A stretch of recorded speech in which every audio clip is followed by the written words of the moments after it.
Washington. The highs and lows of a presidency rarely come in such quick succession.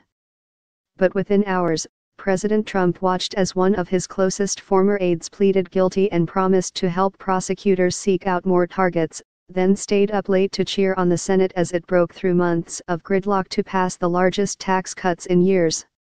Scandal and success in short order left the White House whipsawed and searching for a path forward that would generate more of the latter while knowing that the former is not going away anytime soon. Michael T. Flynn, the former National Security Advisor who pleaded guilty to a felony on Friday, was the fourth person near Mr. Trump to be charged, and few in Washington expect him to be the last. No president in modern times has faced such a major investigation so early in his term, even as he was still seeking to establish his political footing, much less one with as little popular support in polls as Mr. Trump has. The challenge for Mr. Trump in the weeks to come will be how to press forward on his agenda without letting the ominous drumbeat of indictments and court hearings consume his presidency.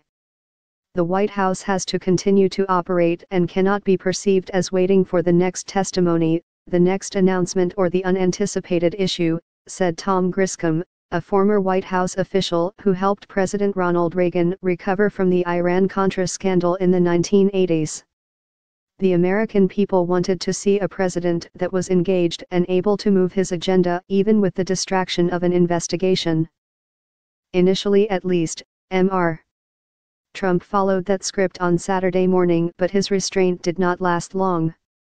"What has been shown is no collusion, he told reporters when he left the White House for a day trip to New York. "There's been absolutely no collusion, so we're very happy." Within a couple of hours, he went to Twitter for a more forceful response. "I had to fire General Flynn because he lied to the Vice President and the FBI, Mr. Trump wrote. He has pled guilty to those lies. It is a shame because his actions during the transition were lawful. There was nothing to hide."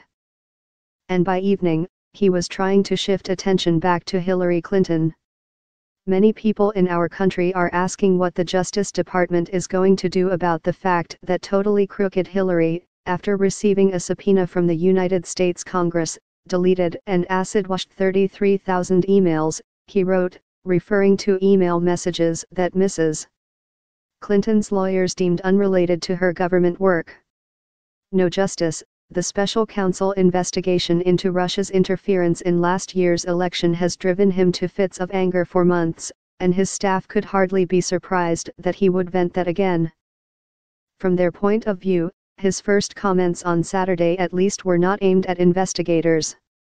The Flynn plea is important, too, because it shows that the cracks in the White House front that everyone suspected are real, said David Greenberg, a presidential historian at Rutgers University.